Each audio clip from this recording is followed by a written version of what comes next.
Hello everyone, welcome back to my channel. तो आज की वीडियो का टॉपिक है लंग एनाटॉमी। तो ये हमारे पास जो हमने रिस्पिरेटरी सिस्टम शुरू किया हुआ है फर्स्ट एड से, तो उसकी कंटिन्यूएशन है।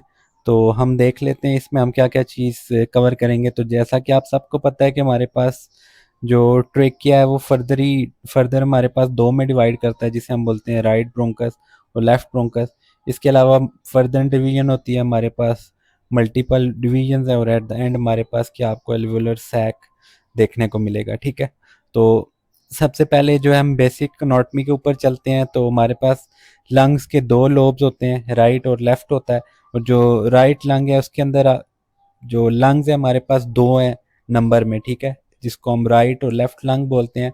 अब राइट लंग जो है हमारे पास वो फर्दर तीन में डिवाइड हुआ हुआ है, या उसके हम कहते हैं कि इसके तीन लोब्स हैं। ठीक है, और जो लेफ्ट लंग है वो दो लोब्स में डिवाइड हुआ हुआ है, और उसके साथ एक और जो थर्ड छोटा सा हमारे पास लोब होता है उसे हम बोलते हैं लिंगुला।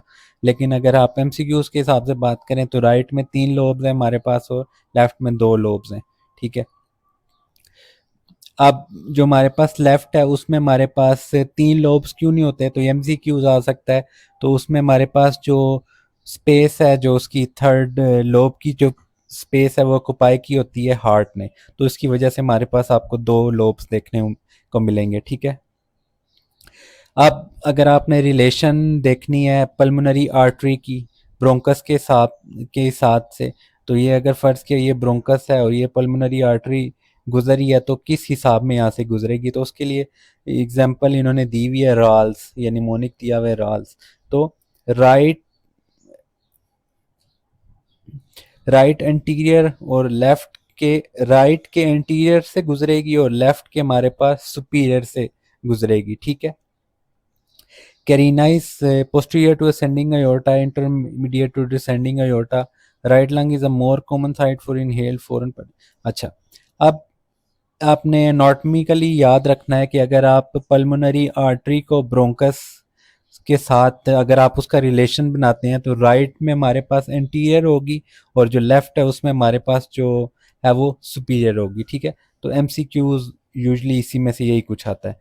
इसके अलावा हमारे पास अगर हम बात करें राइट ब्रोंकस और लेफ्ट ब्रोंकस की, तो अगर आपने फर्ज किया कोई फॉरेन बॉडी इनहेल किया तो यूजली किस जगह पे जाती है और क्यों जाती है, तो अब हम वो चीज़ देखते हैं। तो राइट लंग में कहता है कि हमारे पास मोर कॉमन जो साइट है, अगर कोई भी चीज़ आप फॉरेन इनहेल करते हैं तो उसके अंदर जाएगी। क्यों?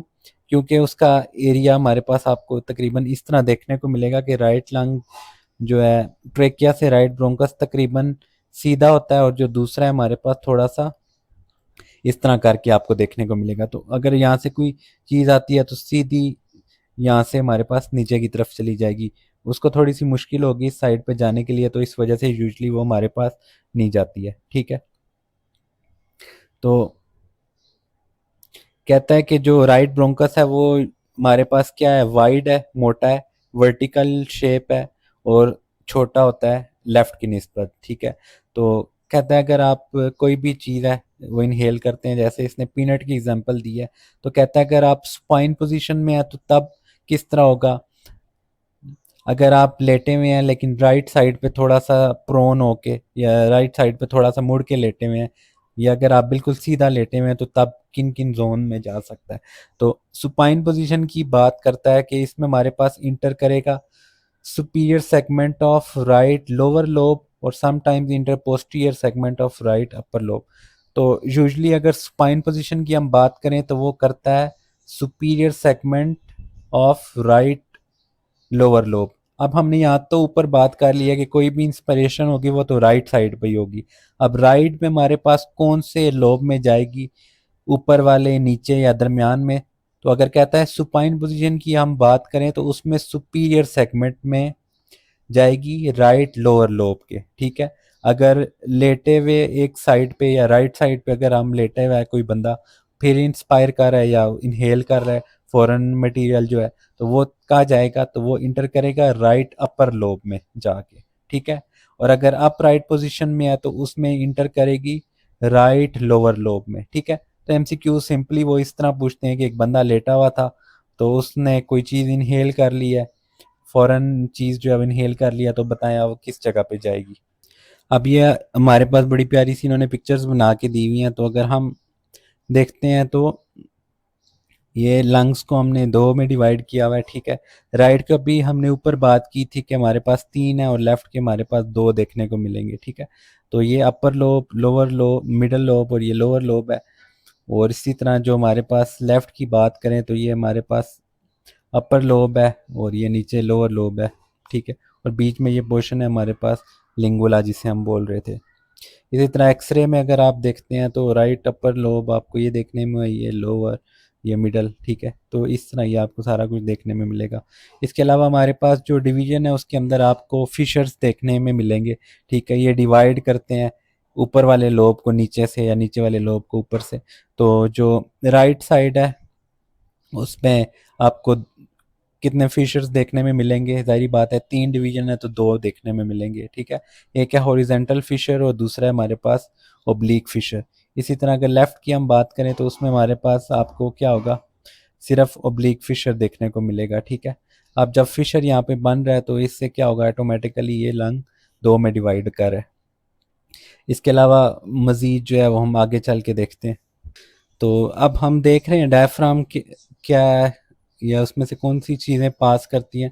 तो सबसे पहली चीज़ है हमारे पास डायफ्राम जो है एब्डोमिनल कंटेंट है नीचे, और ऊपर जो है हमारे पास डायफ्राम होता है और उसके ऊपर हमारे पास जो है वो लंग्स या हमारे पास चेस्ट का एरिया आ जाता है, ठीक है।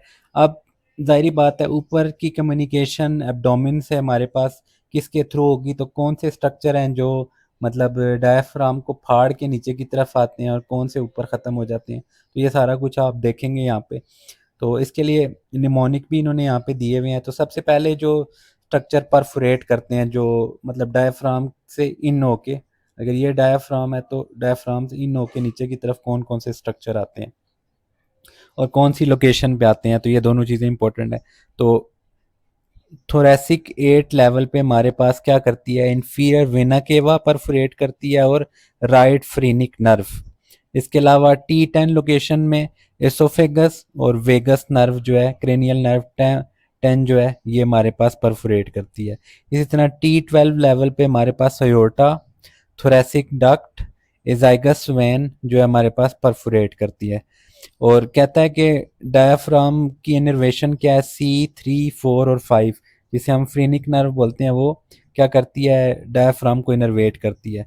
अब कभी कभार आप देखेंगे कि कुछ पेशेंट आते हैं जिसके अंदर आपको वो बताएंगे जी हमें शोल्डर पेन हो रहा है।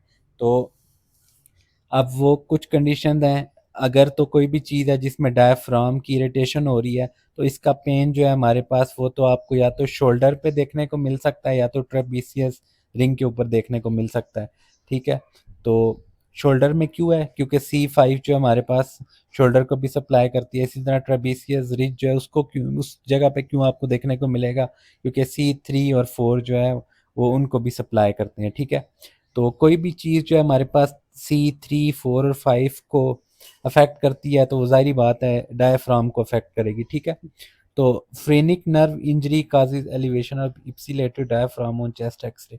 अगर कोई फर्ज किया किसी वजह से फ्रेनिक नर्व को की इंजरी हो गई है तो उसकी वजह से आपको एक्सरे में क्या होगा, एलिवेशन देखने को मिलेगी डायफ्राम की किस साइड पे, इप्सी लैटरल साइड, ठीक है। इप्सी लैटरल का मतलब होता है सेम और कंट्रा लैटरल का मतलब होता है ऑपोजिट, ठीक है। तो सेम साइड की अगर फ्रेनिक नर्व की इंजरी है तो आपको क्या होगी, सेम साइड में हेमी डायफ्राम की एलिवेशन आपको देखने को मिलेगी, ठीक है। एक्सरे की अगर हम यहाँ पे बात करें तो अब नंबरिंग जो है हमारे पास या फार्मूला है, तो T8 पे आपको वीना केवा, T10 में एसोफेगस और T12 पे एओर्टिक हियरटस देखने को मिलेगा। तो उसके लिए दिया हुआ है I8 10 XZ12, ठीक है। और C3, 4, 5 keep the diaphragm alive. इसके अलावा फर्दर जो बायफर्केशन है, बायफर्केशन का मतलब होता है डिवीजन, ठीक है। जिस तरह ट्रेकिया है वो आगे दो में डिवाइड हो रहा है तो इस चीज़ को क्या करेंगे, हम बोलेंगे ट्रेकियल बायफर्केशन, ठीक है।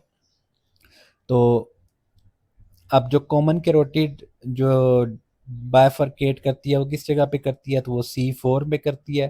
ट्रेकिया किस जगह पे करता है, T4 और abdominal aorta L4। Common carotid C4, C4 common और ट्रेकिया टी लेंगे तो T4, और अब्डोमिनल अयोर्टा जो है हमारे पास बाइफरकेट करता है L4। ठीक है, तो ये हमारे पास इम्पोर्टेंट कुछ लैंडमार्क्स हैं, तो ये आपको सिंपली रट्टा मार के याद करने पड़ेंगे, और इसमें से एमसीक्यूज भी काफ़ी हद तक आते हैं। तो नेक्स्ट वीडियो में हम नेक्स्ट टॉपिक कवर करेंगे, तो तब तक के लिए खुदा हाफिज़।